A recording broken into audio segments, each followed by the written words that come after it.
Welcome back to the Fire Emblem Awakening playthrough. Last time, we recruited the descendant of Mary Sue, Gary Stu, and thus, the world was even more doomed. This time, we'll actually be continuing on with the main story. Oh, right, actually also, we, did Kellen's birthday, yay! And let's just quickly go into the barracks to see if there's any... Nope, no more birthdays. And actually, all these conversations are going to be no, yeah, no bonuses.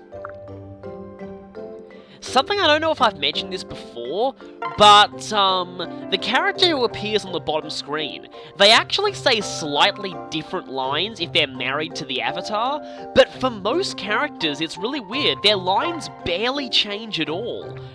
I don't know if I've mentioned it, I may have mentioned this before, but yeah, for most characters, it's, and of course, Thario has been recruited to the Mary Sue fan club. Oh, no bonus from that. Anyway, yeah, for most characters, the married dialogue is barely any different to the normal dialogue, which is kind of annoying. I think in the Japanese version, maybe for example, they used a bit friendlier language if they were married, and it was kind of impossible to translate that to the English version. There are a couple of characters whose dialogue does change a lot if they're married, but others who are just... yeah, just don't sound too different. Anyway, we have some supports to do, and first up, we have another S support. It's time for Shersh and Virion. If I may. Kind of funny, Shersh is the last female character of the first generation who actually has children, but she's actually getting married before some of the others because of her ridiculously fast support growth with Virion. Ah, yes. Well, Virion knows the general theme of these supports. Oh my.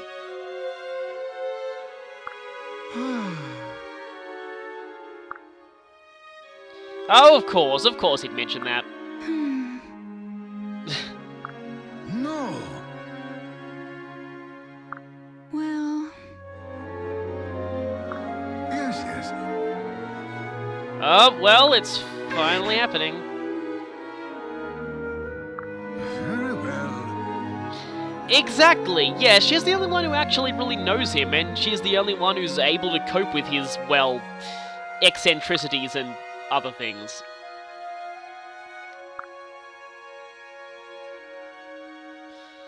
But yeah, she is pretty much the only one for... My. yeah. And yes, he's actually being sincere for once. And she, of all people, should know that. She's known him for, yeah, a very, very long time. Wait a minute, is Virion actually going to... okay, wow. Yeah, wouldn't have expected that out of him. What a pair we make. And yes, what a pair they do make. And yeah, this is the main reason why I like this support. I mean, seriously, I kind of agree with this line. Well, that's a given. And again, the other reason this pairing seems to work with Virion is that she's probably the only one who can keep his flirting under control. Do tell. Due to the presence of Minerva. But of course, Virion knows full well to, yeah, keep away from Minerva. If I may. We actually get a Minerva roar within the support, so yeah, Minerva cameo there. Yeah, that last line's kind of interesting.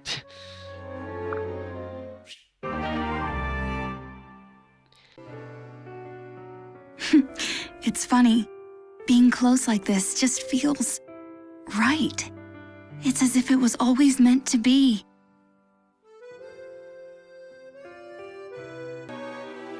I love you. No, I am enamored with you. No, we are soulmates. Oh, the sultry sonnets we shall spin. Okay, I know there's a ridiculous juxtaposition between those two confessions there, but okay, yeah, Virion's confession is amazing. It is probably, in my opinion, one of the funniest in the game, so quite fitting. I just...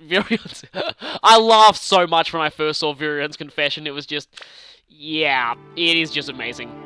And yeah, while that does have, the whole Minerva thing towards the end, I don't really... Okay, it's kind of a little hard to explain, but I still really like this pairing because, like, it's clear they still very clearly care about each other, and Minerva's mostly doing that because, well, Minerva's always kind of angry when Shersh is around, and Shersh is always kind of scary when she gets angry. I'm just saying that I don't believe that's a kind of... I mean, you can quite clearly tell from that support that it's not like, you know, Virion's being forced into marrying Shersh on threat of Minerva devouring him. Unlike a certain other support that we might be talking about later in the game that I really despise, but yeah. So, what I'm trying to say is this support is nothing like that other support. That's a second generation support, but it is one of the most universally hated in the entire game. But, that is not like it at all. Just clearing that up there. Anyway, we have lots more supports for Morgan. Because, yeah, children automatically have Cs with their parents, but also with their siblings if they have any. I'm wondering which is the best to do in what order. Actually, I'll go for Mary Sue first. Hey. Huh? I guess since she's the only one that he actually remembers. Sorry. What? Whoa. I'm suspicious of you, Gary Stu. What are you doing? Well, that's interesting. Gary Stu, are you trying to usurp your mother because there can only be one Sue in this game? Huh? You're not exactly doing a good job of this, Gary Stu. I love how the game actually plays the miss sound effect there. So yeah, if you didn't realize, that is in fact the same miss sound that plays during combat, so that's pretty awesome. Well, Mary Sue is perfect. She wouldn't fall into a simple pitfall trap. Well... Yeah. Oh no, please don't teach Gary Stu subterfuge and misdirection because then we're all doomed.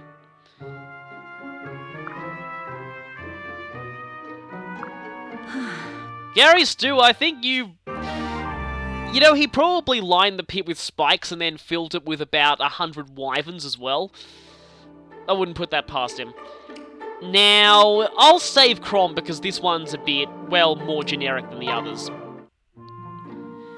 Speaking of generic, here we have a sibling support. Now, the annoying thing about this game is that Morgan, both male and female, all of their sibling supports are mostly generic regardless of who their sibling is. But there are two sets of sibling supports. The first is Morgan's sibling supports, and the second is Lucina's sibling supports. Lucina has a set of generic sibling support templates that happen with any of her siblings, and Morgan has ones that happen with any of their siblings, but Lucina's one overrides Morgan's if Morgan is Lucina's sibling. So here we're seeing Lucina's generic sibling support. I hope that made sense. What? So, this support, like Lucina's support with her mother, is mostly the same regardless of who Lucina's sibling is. There are some slight dialogue changes. Very well.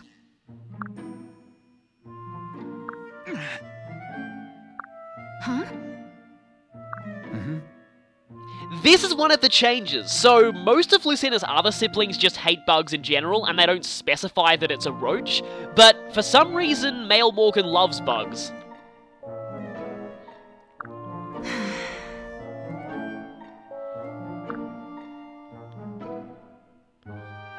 Yeah, well, I wouldn't put past the idea of a risen cockroach. That would be horrifying.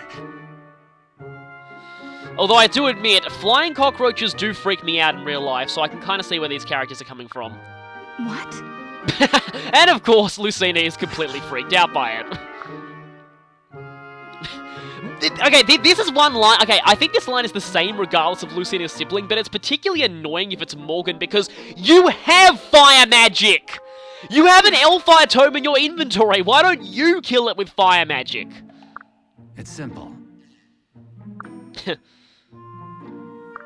But don't you see? I love how Lucina is here. It's like, okay, yeah. Killing zombies in a nightmarish future that's suffering from a zombie apocalypse, that's fine. But one cockroach is just, she can't do it at all. What?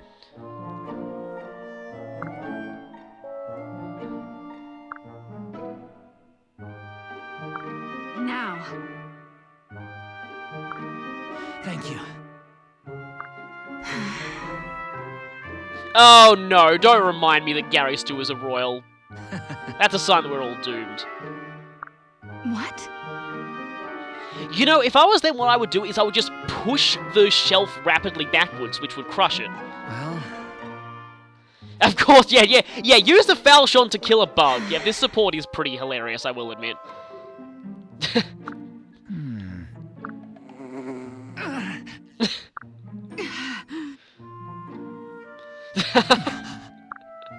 hey. And suddenly Crom barges in. Father. Huh?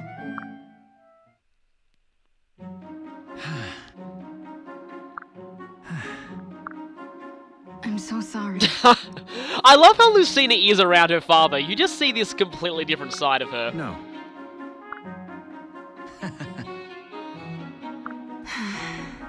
I actually, like I've said before, I think this game really nails parent-child relationships quite well.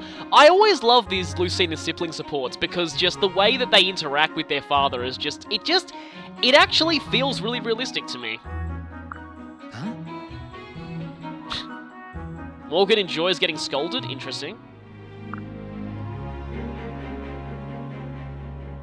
Oh, well, I guess he has kind of forgotten memories of Lucina. I thought before this conversation made it obvious that Morgan does remember Lucina if she's his sibling, despite the fact that he said that he didn't back when we recruited him, but maybe. Anyway, that support is mostly the same regardless of who Lucina's sibling is, but, yeah. I really like the version with Sumiya's daughter, though, because that one's really hilarious and it kind of fits their personalities quite a lot. Now there's this one. This support is okay. So one thing that I want to explain about this, okay? Regardless of whether Morgan is male or female, their supports with their non-avatar parent are almost always 99% identical. So even though Morgan's father in this case is Crom, the freaking main character, this support is virtually no different to if his father was anyone else in the army, and that kind of annoys me. But it was kind of, it had to happen because their parent could be any character in the game, so of course this conversation has to be extremely generic. But just be warned, this is a very, very generic conversation. So, and this is also one of the few Morgan conversations that's virtually identical even if Morgan's female and it's their mother they're talking about here, so one of the most generic conversations in the game, really. Father. No. And this is part of the reason why I could have recruited this guy right after Chapter 13. But if I'd done that, I would have got this support before Mary Sue actually gave the Invisible Ties speech. And that would have been kind of bizarre. It would have been foreshadowing something in the plot that hadn't happened yet.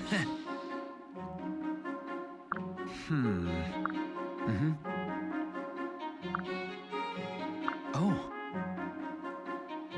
Yeah, considering that he's the main character. Then again, he did die although it's ambiguous whether or not Crom actually did die in Gary Stu's future, so...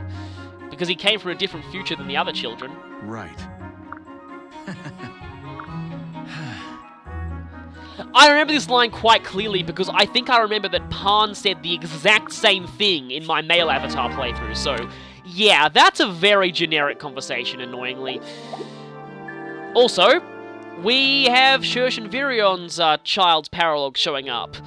Wyvern Valley, I'm not looking forward to going here. I know a lot of you are, because I do admit the map looks gorgeous, but I don't like Wyvern Valley at all.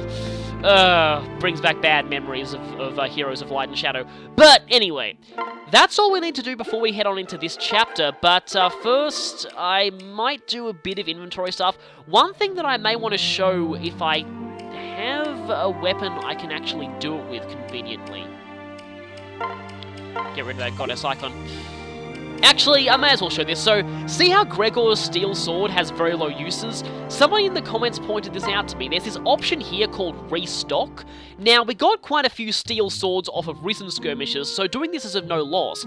What this does is it actually takes some of the uses off of a weapon that we have in storage and combines it into this weapon to refill its uses. So if I press restock, this sword now has 35 uses in it, and if I look down to the steel swords I used to have, one of our steel swords now only has 4 uses left. So it basically transferred the uses from this sword to the one Gregor had equipped. This can be quite useful sometimes. The only reason why I haven't used it yet in the playthrough is because this feature wasn't in earlier Fire Emblem games, so I often forget about it. But anyway, though, I think Stahl needs more weapons. Do I have any extra javelins? Might as well take that one. Because I'm going to be using them in this chapter. Also, Longku. Okay, yeah, this steel sword really would benefit from a restock as well, but, Actually, I might as well just store that for the moment, because... Where is Gregor? No, wait, no, Longku... Gaius! I want Longku to have this, but Gaius has the Armor Slayer. I want the Armor Slayer, because that's going to be useful in this chapter.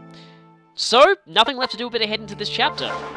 And the reason why I could afford to fit so many supports in at the start of this chapter's intro cutscene is extremely short. Also, I just want to say, we'll be seeing more of this when we actually get into the battles, but the water looks amazing in this game. So, we've landed on Valm Harbor. Right. But Valmy's dogs are running down someone. We have to help them. Yeah, that's it. That might be the shortest chapter intro cutscene in the game so far. So, we've made land in Valm, and I still love the way that water looks. So, we've got a beach here with a whole ton of enemies, generals, armor knights, you know, the kind of things you'd expect from Valm, except there are also a couple of mages and a Dark Knight. We're going to be seeing them a little bit from Valm from now on. They're sort of the main magical class that Walhart's army uses. More cavaliers, more armors, more generals, pretty standard stuff, although you will need to watch out for this guy right here, because he has Thoron. Thoron is very, very dangerous. It's one of the strongest magic tomes in the game. So yeah, 10 critical, 14 might, and it's a magical weapon, so that's quite painful. And also, we have the boss here, who is also a Dark Knight. He's got a similarly strong tome, but one character who, yeah, doesn't look like they're with the enemy. So, this is a neutral character, but they have no weapons. And they're surrounded by a couple of armor knights. Now, I want you to take careful note of the positioning of these guys here, because something weird is about to happen when we actually begin the chapter itself. Firstly, though, we want to... Unfortunately, See, normally I would have used these two in this chapter, but because it was Kellen's birthday, I used them in the last chapter, and because of that, I'm actually not going to use them in this chapter, because I like to rotate out my characters. And I need to convoy that bullion as well. Anyway... Also, despite just getting married, Shersh and Virion, I've already used them for 2 chapters in a row, so I'm not going to use them here. Donal and Noe, though, I will definitely want to use them, because their defensive abilities are going to be useful. Of course, it's the first chapter since I recruited Gary Stu, so I may as well bring him. I haven't used Riken and Maribel in a while, so I'll bring those two. You'll notice that Maribel is a little bit higher level, and her inventory is full of rescue staves. I've kind of been rescue grinding her because I want her to get promoted as soon as possible. Also, who else? I can select 4 more. I definitely want Lissa and Longku because I haven't used the 2 of them in a while, and also Stahl and Sully because I haven't used them in a while. Now it's map positioning time. Now, I want to make sure that my mages are... Okay, yeah, you can reach there. I want to make sure that my mages are around the bottom part of the map and are as far to the left as possible, because, yeah, the sand here, like basically the beach, this works the same way as the desert did back in Chapter 8, and so any characters who aren't mages have their movement severely hindered by it. Of course, this also applies to the enemy, so they're really slow there, but I want to be using mages to fight the enemies on the beach. Next, I want to make sure that Starl and Sully are as far off the beach as possible, because, yeah, they really, really, really don't like being in sand, as you can see. Also, Olivia will be positioned to, let's see, can Noe actually...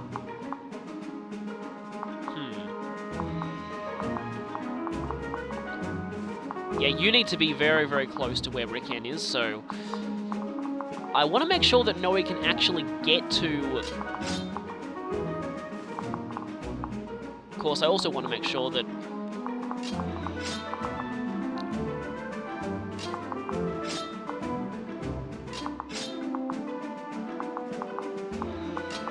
Yeah, because if Starl's there, he can't actually get to Sully on the first turn.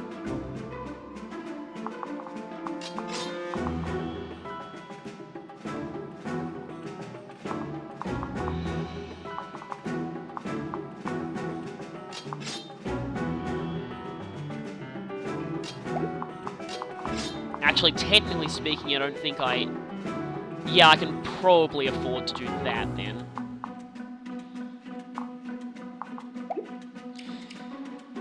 Okay, with that all done, it's time to save. Oh yes, and one more thing. You kind of want to bring at least one spare sword on Crom's inventory. So, anything up to a B rank will do. So, I'm going to take one of these spare silver swords that I have. Now we fight. And yeah, remember I said to pay attention to the positioning? Hey, wait a minute. You weren't there before. And that panting voice clip goes on for way longer than it should. Over here! Don't let her get away! And I think that's the only time you ever hear that voice clip in the game.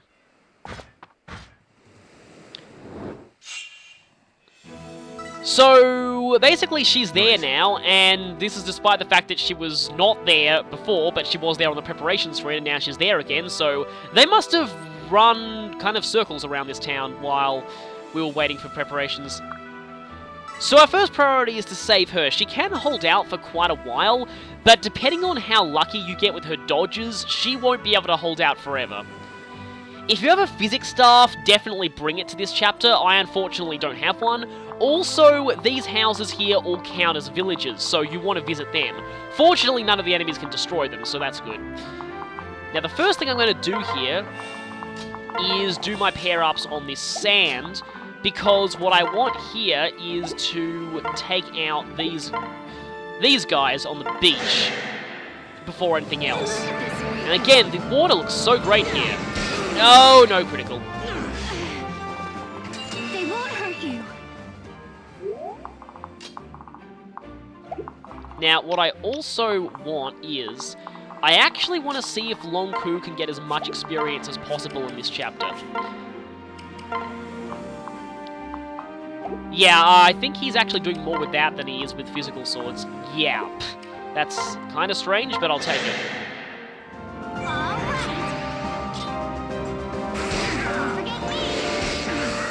Nice shot.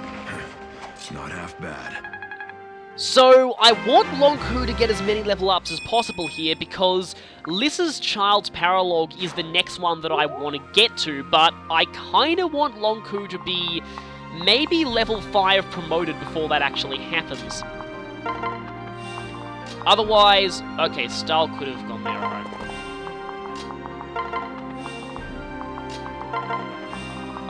Okay, now what we do is, we want to be a little careful here. This chapter's usually not that hard, but there are a couple of enemies that, if you provoke them, everything else on the map will just come charging at you all at once, and that can get a little overwhelming, so instead of that, we're going to actually try to avoid provoking everything there. I would like a dual strike, Mary I should have picked that weapon. Oh well, at the very least, what that'll let me do is that this will let me... Actually, okay, yeah, I think that's better. So, what I'm going to do here is maybe have Starl and Sully try and take this guy out. Just because I also want them to get as much experience as possible, because... To hell with you. Because, to hell with them being underleveled.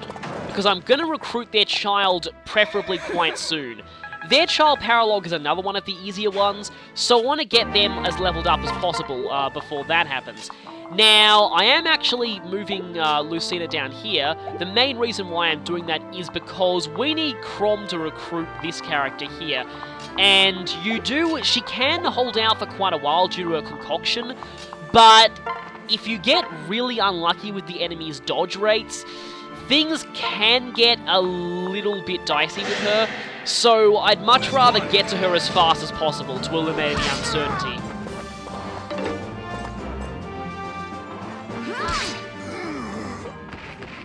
There we are. And if I do this, Lucina will next turn be able to pull out a Master Seal from Crom's inventory and promote. So yeah, she has actually hit her level cap.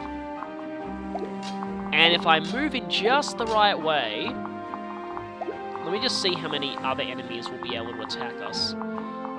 Whether I should actually go for Donal and Noe in this gap here, or whether I should attempt to get some more experience for Gary Stu. Because I don't want Lucina to get too many kills on the enemy phase because her level is maxed out, so that'll be wasting experience for the rest of us. You know what, might as well do this. Donal and Noe will have their time to shine, just not quite yet.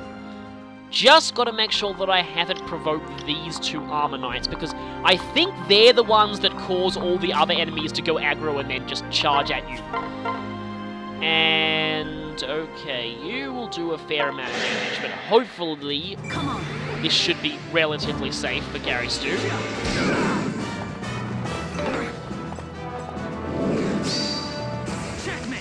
Okay, I doubt Ignis on the first hit would have killed.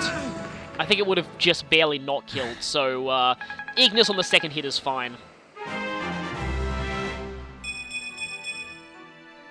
Pretty good. Gary Stu's magic is not being all that,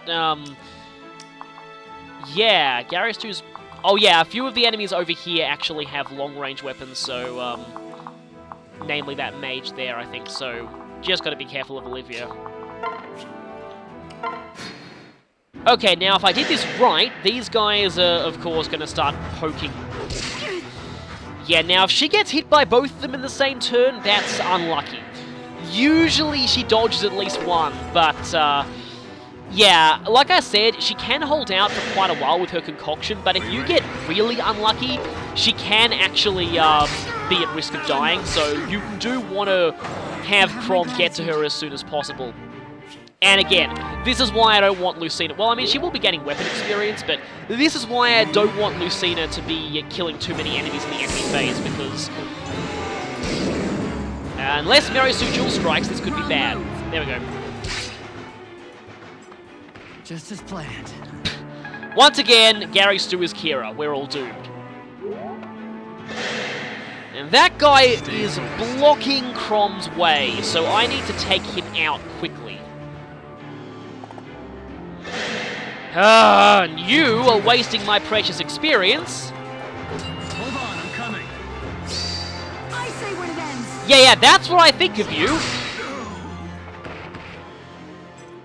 That experience could have gone to Stull and Sully, could have gone to Gary Stu, but no, you just had to attack the person who was...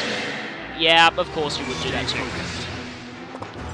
I still like doing this, mainly because she's going to be promoted next turn, and also because I want to clear out these enemies quite quickly so that Crom has a good shot to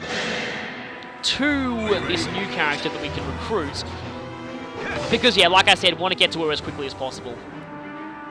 She's not anywhere near at as much risk of... Okay, you know what? Ricken's going to get the critical... He didn't even get the critical there. Yes. Well, I actually would have preferred that, because getting the critical there would have been annoying. Okay, speed is good. Speed is very good. Ricken does need speed pretty desperately. And she didn't use her concoction there. Hopefully that means that she acknowledges that she won't die yet. But anyway, now this is the crucial turn that can be a little problematic. Basically, once we aggro these two guys, everyone charges at you. including this mage, I keep calling them mage knights, including this dark knight, and he is really, really dangerous with that Thoron tome. So this is about where... Yeah, this is about where we have to be a bit careful. Also, that general there, he's annoying as well. So yeah, this is about where, also, Noe's finally doubling, which is amazing. Because once she starts doubling, then, well, things start dying. You can do this. Get ready. Alternatively, once Donnie does anything, things start dying. Good.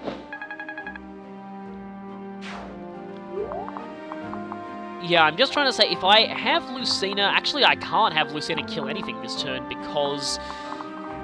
Also, you are gonna hit Gary Stu if I bring him up there, aren't you?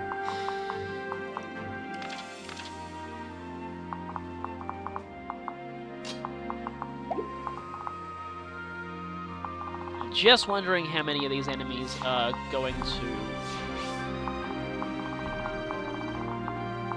Yeah, because one of them has a short spear.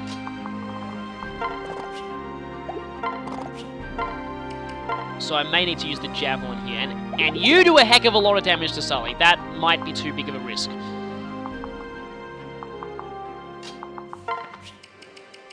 You know what? I might have to play it safe and do this.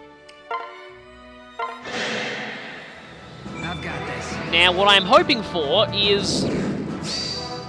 Checkmate. Okay, Mary Sue's first Ignis. I wasn't actually hoping for that. I was hoping for Gary Stu to get a dual strike, because that way he'd at least get experience out of this, but... Mary Sue's a little bit bulkier, so I'm leaving her in the front here. Now, this... Yeah, Cronvoy... Yes, I'm going to go into the Cromvoy, as some people call it. Take out this Master Seal, and make sure I still have the Rapier equipped.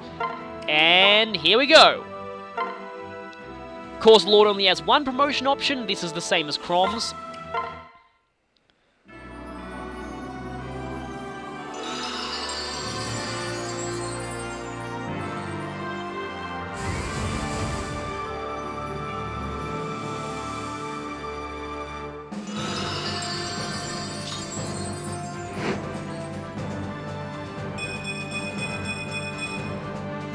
Yes, she doesn't look too different in this class. You won't be able to see it because of the stat boost covering it up, but she has a new shield here. But, yeah, Lucina now promotes to Great Lord. Usually, I tend to promote her around this chapter. Also, yeah, just like all of the other main characters in this game, Lucina, unlike most Lords in the series, her promotion is not tied to a story event. She just promotes with a Master Seal like a normal character does. Also, speaking of Lucina's promotion, look at those stats there. Now look at Crom's. Yeah, as a level 1 Great Lord, she's already better than Crom in almost everything, so... Remember what I said about children characters generally outclassing their parents? Well, yeah, that's pretty much how things are happening here. Also, apparently, I can safely get Olivia in there. Of course, I'll need to retreat her, afterwards, but... You know, that might not be such a bad idea. Let me just see how many of these enemies, though, are gonna...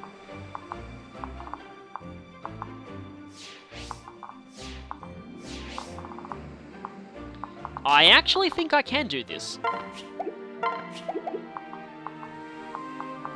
Or would that be a good idea or not? It might not be such a great idea, actually. Oh, and Sully can only go there anyway. She could go there. Oh, well... Of course she couldn't go there, Olivia would be there.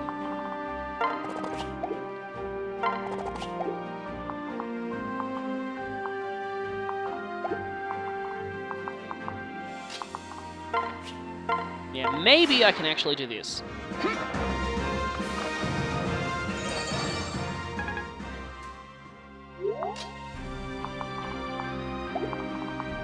Because I don't think taking out that general immediately is really, really, really important. Actually, I can test how much risk this guy is of killing Gary Stu.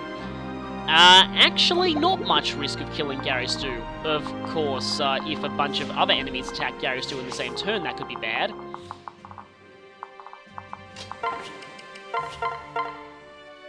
Or if, okay, you could hit, and that could be bad.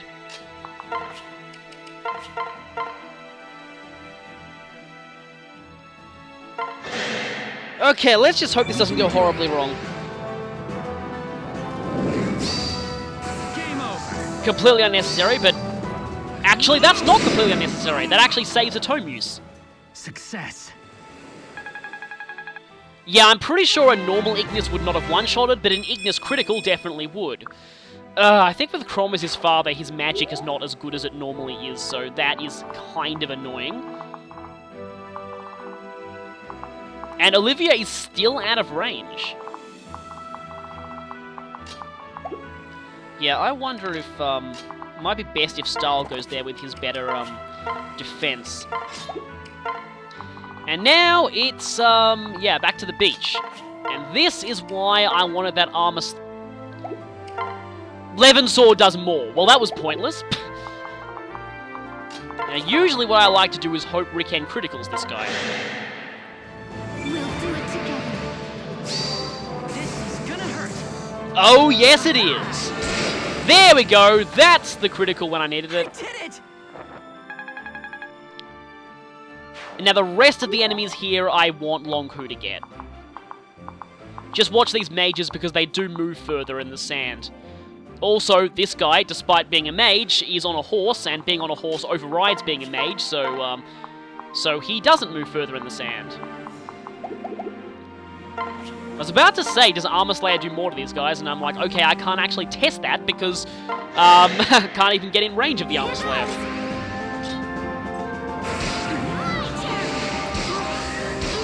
You know, I actually can't believe I never thought to have Long Ku when I married him to Lissa before in my first playthrough. I never thought to have him use the Levin Sword because Lissa's pair-up bonus would give him more magic than strength.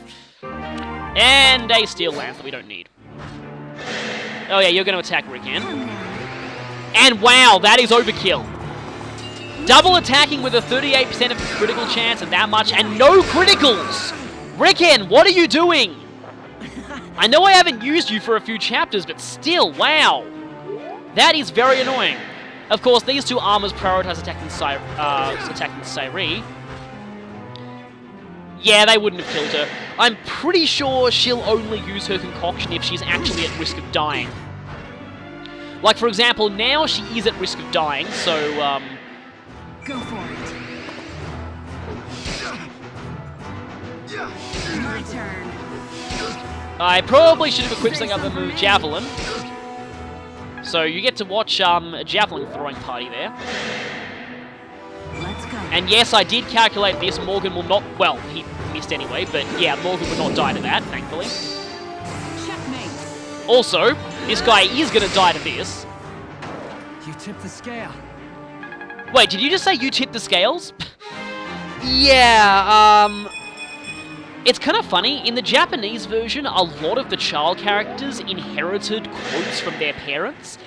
In the English version, Morgan is pretty much the only one who does, which makes sense in a way, but yeah. So in the Japanese version, a lot of the children's critical quotes were basically just the exact same lines as their parents' critical quotes, just with a slightly different inflection or different gendered speech. So, for example, Lucina would say the same lines as Crom, but just in feminine speech rather than masculine. In the English version, they kind of changed that, and I admittedly do like this, because it does make the children feel more like their own characters rather than just carbon copies of their parents. Of course, it's also... Has that been 3 consecutive dual strike crits with Donnie? I know his weapon has a great critical chance. Also, I don't think Arms Thrift works on dual strike, so maybe him equipping Leap... Okay, that was amazing! Finally, your Manakee growths are actually working. Okay, yeah, now, it's at this point when everything charges at you. And this is where I need to be a bit careful. Especially of that guy, he's a jerk. Of course, Sairi goes for a concoction there. Oh yeah, by the way, let's hope that you can see the shield here. This isn't at a good angle, but, You might get a better look at it if I actually have her attack this guy. Let's see, hopefully we'll be able to see the shield. Lucina has this sort of butterfly-style shield in her Great Lord class. Butterflies are a big... Well, they're a kind of a theme of this game as well, but they're a theme to Lucina specifically, so...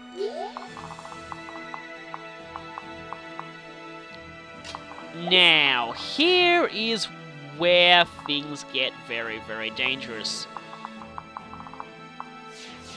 Because particularly, I don't care about you two anymore, but I really care about you. You know what? I might actually have to pull back to here. I've generally never done that, normally. But... See, I like it when Starl and Sully get a lot of the kills here, but...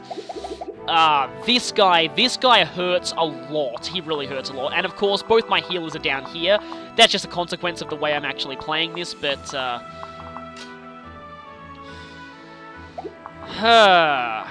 this... I may actually pull back up there, although I've just got to make sure that Olivia is not in range of anything. Because Noe can pretty much handle herself down here. I'm pretty sure she'll be able to. Although that general, though... short axe, that's nothing too terrible.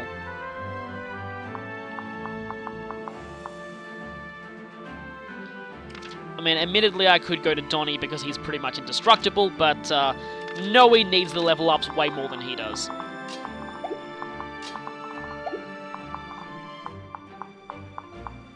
So, 8 spaces. That is as far as that guy can go.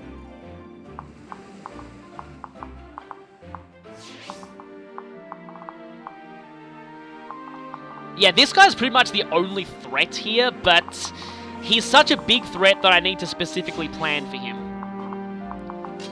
So in this case...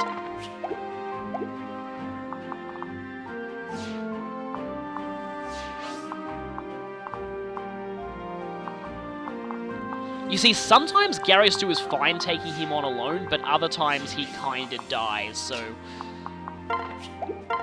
I am going to take a slight gamble here.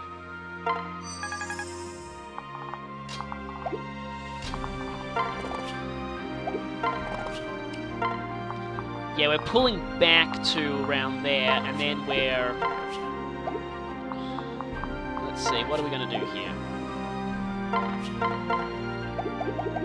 We don't want too many enemies to gang up on Donald and Noe, because otherwise... Actually, now that I think about it... Okay, who's in range of Olivia? Olivia can get out of the Mage Knight's range, can't she? Yes, I'm pretty sure she can. If only one Cavalier can get to Olivia, I think she's safe.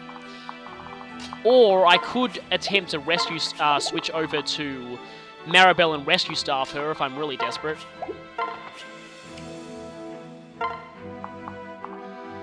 Olivia should be fine if only one enemy gets to attack her, though.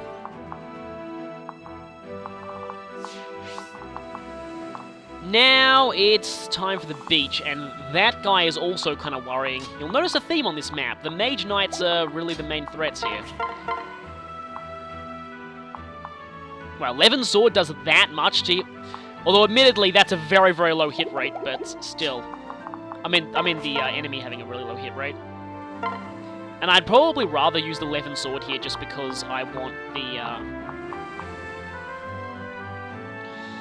Well, I'm going to go ahead and try this. Let's hope this doesn't horribly backfire. Come on, Dual Strike. Nope. And that getting hit is bad. Getting hit there is very bad. I'll return the favor. Though, I probably could... Okay, let's see. Maribel's resistance is probably good enough to the point where she'd actually be able to take both of those mages.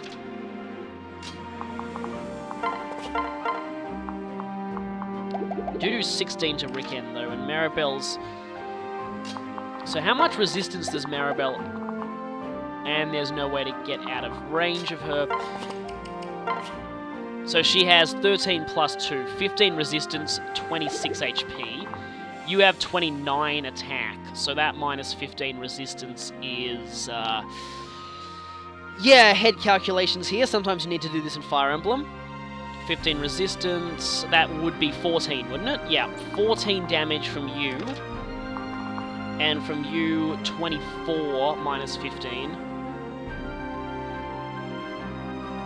It'll be 8 damage. 8 and 14. Yeah, she'd live. And I don't think either of these guys double her, so... I am actually gonna have to expose Maribel to attacks here. I mean, that and, since Dual Guard's percentage against magic is based off of resistance, Riken could quite easily Dual Guard her. Also, Sairi doesn't move, despite the fact that she's technically free to do so now. Also, wait a minute, is that enemy doing no damage to Donal? That, yeah, that just shows how ridiculous Donal is. I mean, he's not even the dragon here, and, well, that was the dragon, but still. And he's taking no damage. And, come on. I don't know if, what's it called, the skill from that activates during the enemy phase. Oh, nice dodge there, Olivia! Dodging an 87% is actually pretty amazing, and that almost gave as much experience as a dance would.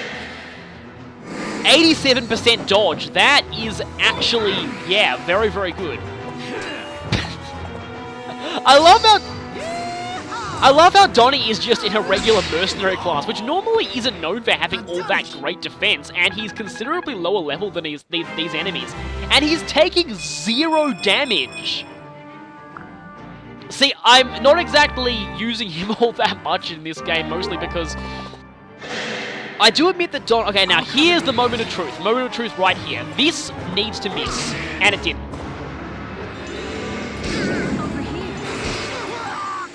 Because I really desperately hope that this guy can't kill Gary Stu. Okay, first Mage Knight moves. Just watch me go. 14 damage. Yeah, I'm pretty sure she'll live. But this is the worrying thing, because do you do exactly... Oh, okay, you only do 17. Perfect. I thought you did more. And yeah, people who played Smash Brothers will recognize Thoron's animation, definitely. Game over. Did Mary Sue seriously miss?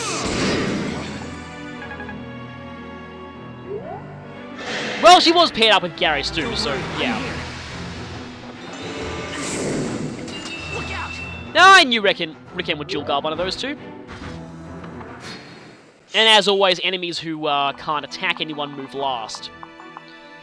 Of course, I can't afford to have Maribel still in the lead anymore. Also, depending on the circumstances, I may actually need to rescue staff Olivia. I do have enough range for it, although if I did that, I would have to... Oh, good lord, I just realized something. If I rescue... Actually, wait, I don't need to rescue staff Olivia because she can take one more hit from that Cavalier. I just realized something. If I go here and if I rescue staff Olivia, there's a chance that the rescue staff's random chance of one of the 4 squares that Olivia could teleport to... If Olivia goes there with the rescue staff, she's fine. But if Olivia goes... I mean, if the rescue staff decide to put Olivia there, the Mage Knight can hit her. I mean, Dark Knight or whatever. But yeah, that... Oh, the rescue staff is really irritating like that sometimes. By the way, I sort of need to kill one of these guys now. And it's going to... actually... Yeah, I'm going to kill you now. You can do it!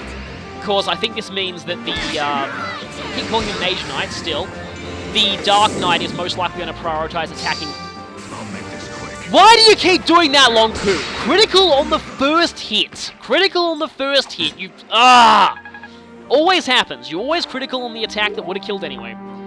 But yeah, here's the thing. So, there are 4, if I rescue staffed Olivia now, there are 4 spaces that she could go to, and... 2 out of the 4 put her in range of this guy. So that's actually really, really irritating. Speaking of irritating, I'm gonna kill you now. Sully is in slightly needs more experience, so I'm going to actually finish her for...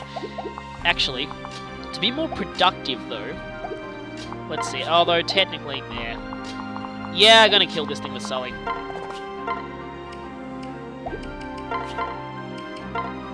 And I can do it with an iron sword. Just because.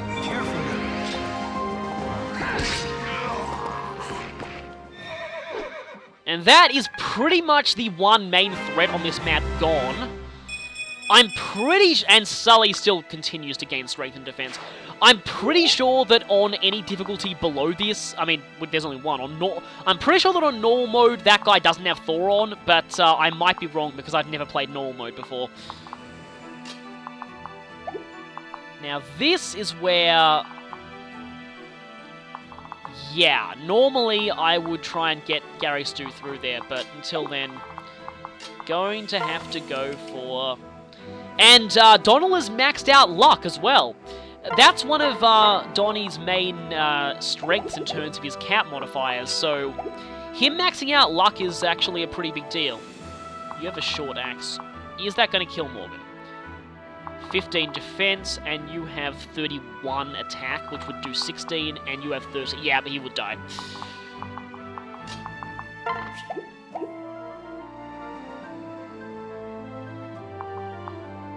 But if I actually... As long as you don't kill, 24 and 15 resistance. So, yeah, 24 minus 15.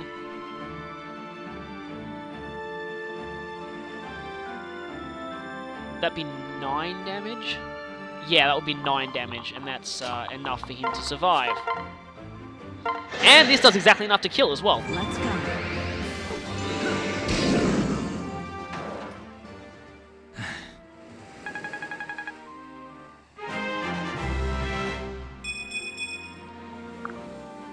Still getting speed, that's good, but I would like more magic. So if I do this, the general is not going to be able to attack Gary Stu, which is exactly what I want.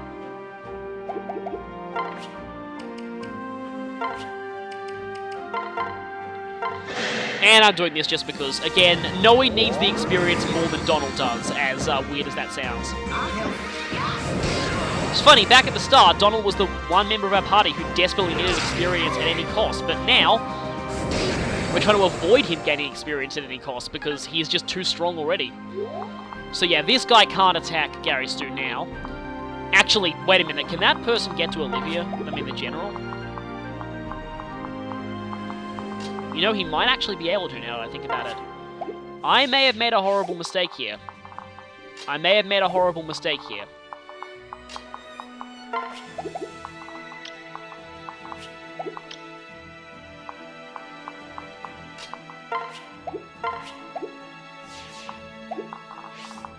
Although, I might actually have to do this. Now, here's the thing, though. Although, going here, how much damage do you do? Did you do more than... Okay, I might still be able to do this, though. If I go for the rescue on Olivia... Of course! Oh my god, it put her in the worst possible position it could have put her! Freaking rescue staff! Oh, really? So yeah, that basically put Olivia in the worst possible spot that it could have put her. But I'm pretty sure this guy will not be able to get to Olivia no matter what I do now. And I need to dance for Maribel because otherwise I think the Dark Knight is going to kill her. Luck be with us. So yeah, the rescue staff is really, really annoying because, you know what? All I need to do is just switch over to Ricken, and then I'm guaranteed that they'll survive this turn. But don't equip Katarina's Bolt. Okay, and now that I'm pretty sure we'll survive this turn, let's have Crom talk to this new character. My gratitude. Yeah, at this point she probably could have rescued herself, but conveniently she just stayed here so that we could get to her first.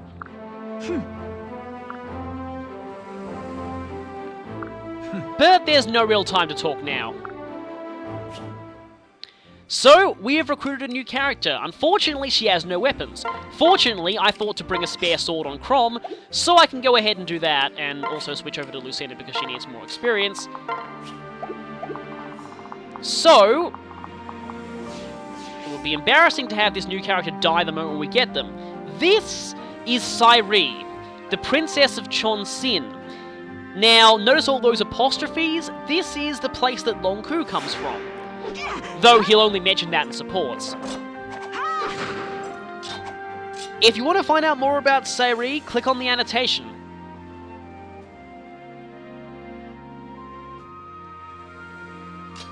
For now, though, I'll just have her try and take down... Okay, although in this case, if Lucina doesn't dual strike, Sairi may die, so that would actually be really dumb. Instead, I'm going to visit this village for a really hilarious conversation. Yes. So yeah, this villager says, "Helping Sairi, are you?" And then I can just imagine her just saying really deadpan, "I am Sairi."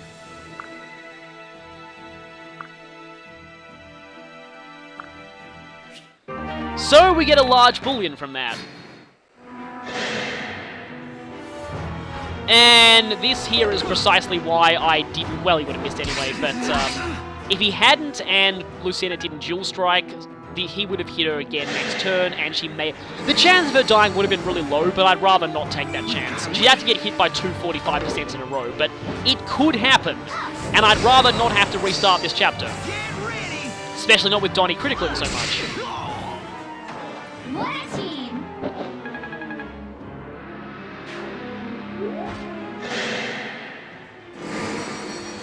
One damage times 2, that's embarrassing. Come on, Donnie! 2 damage. Another 2 damage.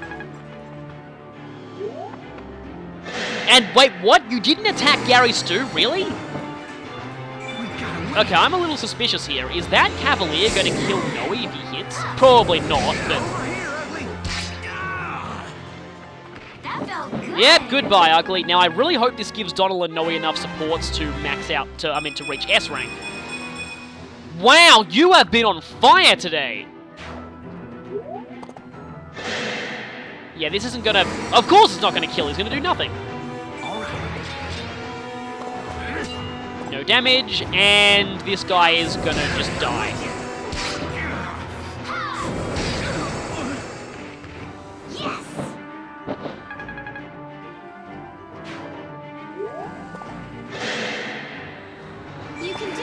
And now in my practice runs, Rickhand is very often critical this guy. And, well, I was prophetic. Whoa, that is actually... Normally I would be really angry... Oh, and nice getting speed and defense. Normally I would be really angry at Rickhand leaving this guy on 1 HP, but I actually want Long Ku to get the kill here, so I'm actually very, very happy that he did that. That was actually surprisingly lucky.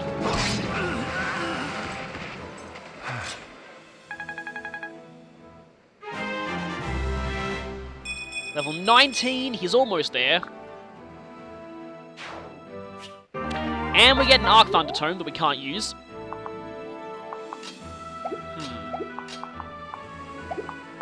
Would I be able to double... okay, let me see something. So, I'm kind of rescue grinding Maribel a bit here. But, depending on... Yeah, I may be able to double Rescue Staff Leapfrog here.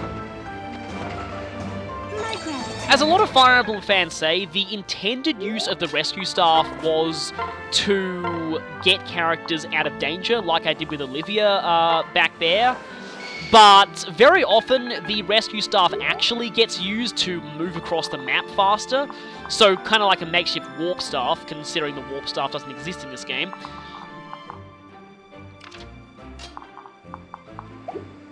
And here is where things get sort of interesting, because I really, really want Sully to gain some Wait, has Stahl leveled up yet? No, he hasn't. I want Stahl to get some experience here.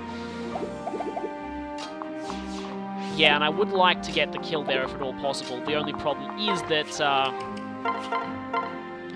This guy may be one of the only enemies in the entire game so far that Donnie actually has trouble killing. Well, since he promoted. Okay. I actually don't want Donnie to critical a second time here. Good.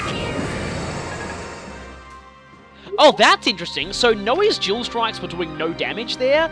That must mean that the strength boost from Donnie's pair up was the only thing that gave her enough damage to actually hurt this thing. That's actually pretty interesting to know. Now, of course, if Stahl doesn't gets too unlucky with criticals here, of course, Sully should equip a better weapon first.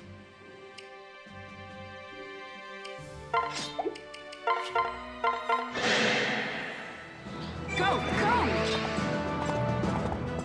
There we go. Ready?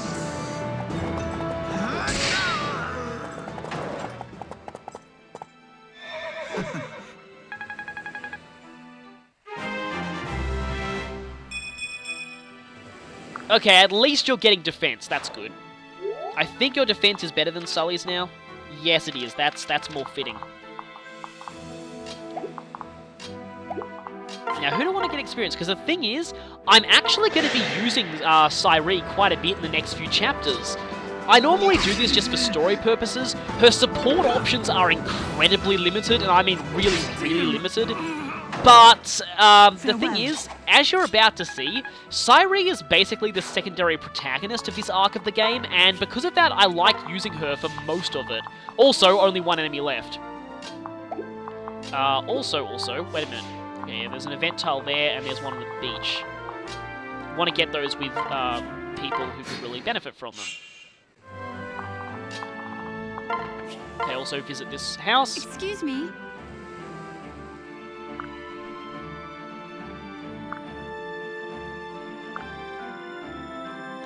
So this is a pretty jerkish village. So this physics staff would have been really, really useful before the chapter because you could have used it to heal Cyree. But by the time you actually get to this house, chances are you're already in a very good position to rescue her. So yeah. Also, speaking of rescue, we probably could have rescue staffed her early on in the chapter. That is assuming that rescue staffs work on green units in this game. I'm pretty sure they do, but now, actually, Stahl and Sully may need a little bit of healing soon. Speaking of healing, now's probably a good time to... Oh yeah, also... This might look redundant, but 1, grinding, and 2, you'll see. See, now Olivia can just dance for her. And now she can really use that rescue staff. Also, if that Cavalier hadn't attacked Olivia before, I don't think she'd be leveling up now. Because yeah, now I can just move a tiny few spaces more. And what is it with the rescue staff always putting you in the worst positions? Also, finally, I can do this. My gratitude. Yeah, now I can actually start healing. Yeah, my strategy for this chapter seems a bit stupid, putting both my healers down on the lower part of the map away from the rest of my army. I wouldn't normally recommend doing this, but it just so happened that both my healers were married to people that I really wanted to gain experience on the bottom part of the map, so I sort of had no choice. Yeah, normally I would not recommend doing that. Well... Yeah, well, of course she doesn't look like an Imperial. Also, this conversation's also very funny if you have Cyree initiated.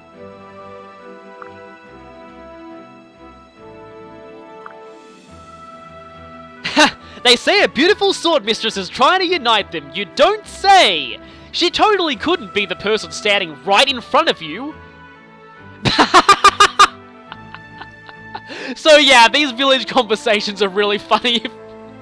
I forgot how hilarious this was if you had Cyree do this. She's probably like, ahem. Should you find her? Arm scroll, yeah, so, so, should Cyree find herself, she'll be sure to give herself this arm scroll. Oh, I love how stupid those village conversations are if you do them with Cyree. Anyway, come on, support bonus.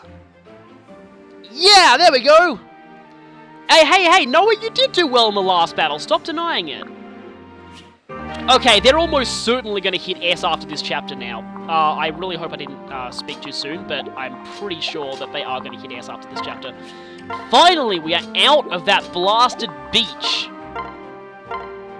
Also, let's just move Olivia closer. And there we go. Maribel is ready to promote. Actually, she's going to promote before Riken now. Well, Lissa did promote before Longku, so yeah. In one of my practice attempts, I did actually manage to get both Riken and Maribel up to level 20 here, but I kind of preferred the attempts where my other characters got more experience. Speaking of more experience, I want to try and take down this boss. Oh yeah, also, what turn number is it now that I think about it? Turn 7. Okay, this boss has slow burn, so his hit and avoid increase by 1 each turn for 15 turns. So now he's got +7 to both hit and avoid. So the longer this goes on, the higher his boost will get, and we definitely don't want that. Okay, Stahl has a tiny bit more experience. Also, Sully takes a tiny bit less damage from this guy's Bolganone. I sort of want these two to be getting most of the experience here. Gary Stu, you've had enough experience, I'll just let you get healed. Also, this boss is probably one of the most generic of Walhart's subordinates. He just really likes the Emperor, that's all. And yet, ironically, he's one of the few members of the Valm bosses who are never palette swapped at all, so that's kind of bizarre. You know what, just for tradition's sake, I'll have Cyree get the last village too.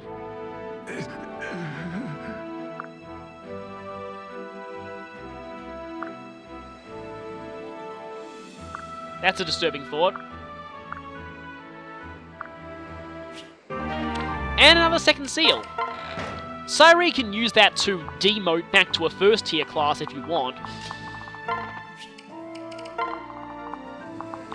Okay, this is where, yeah, I need to switch over now and not equip a javelin. Also, I really want to be healing with Lissa now because it's completely useless for Maribel to be gaining healing experience. Might as well use Mend.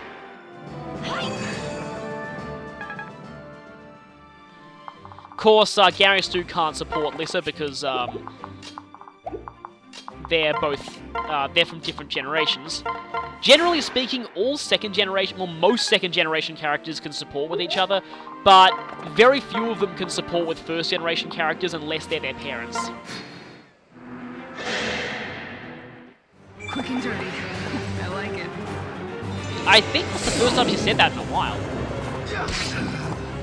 Why am I not? So long, chump. Well, I'm critically near. Yeah, pretty generic, but again, he's actually one of the few Valm Arc bosses whose portrait is never reused, so get used to it while you can still see it. Yes, progress! Sally still has more strength than you, sorry. I had a feeling Noe and Donald would be the heroes here. My gratitude. And with that, it's over. I kind of like what they did with Cyree's voice acting. So, she speaks in a very archaic kind of style in the English version. What? This was a pretty good translation of how she spoke in the Japanese version. Right. Though, as you can clearly see, she is definitely modelled on, like, ancient Japan, and so she spoke in typical sort of samurai language in the Japanese version. They kind of localized it to things like I and, like, very archaic speech. It is generally the best way you can localize things like that. But anyway, we already knew about the resistance due to visiting those houses. As stupid as those people were, though, due to the... They're like, hey, oh, I heard a beautiful sword mistress leads the resistance. If you see her, could you give this to her?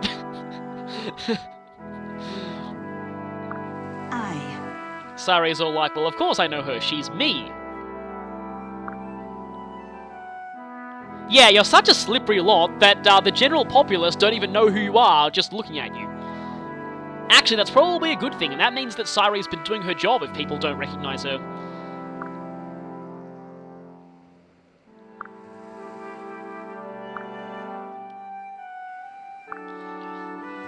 So, we've found out that not everyone in Valm is happy with what Walhart is doing. I do like this because, you know, it's not realistic to portray an entire country as, like, just completely evil.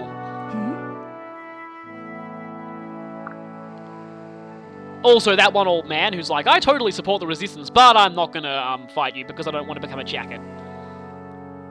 Then again, I doubt anyone wants to become a jacket, so yeah.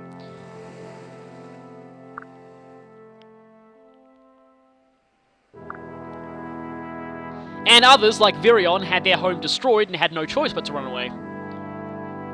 Oh my. Right.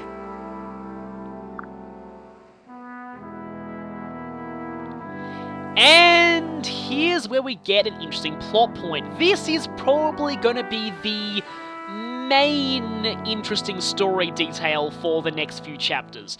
The Valm arc, personally, I don't think is quite as good as the Plegia arc at the start.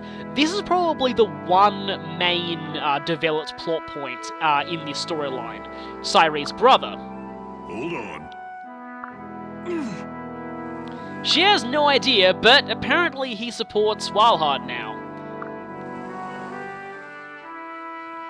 And that's foreshadowing if I've ever seen it. Though, a lot of those million probably died in the Flame War Mary Sue started. What? Again, Mary Sue probably killed most of them. Exactly! Now you're speaking my language! Remember when I said before? It doesn't matter if you're outnumbered in Fire Emblem. Your troops are massively powerful than the enemies. More powerful, whatever. And apparently news of the Flame War has spread even to Valm. My lord.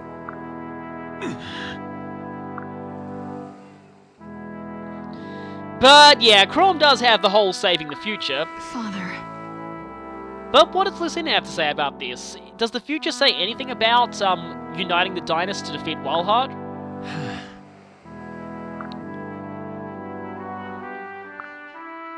But, well, stopping a tyrant who has ambitions to conquer the whole world is probably a good start to saving the future.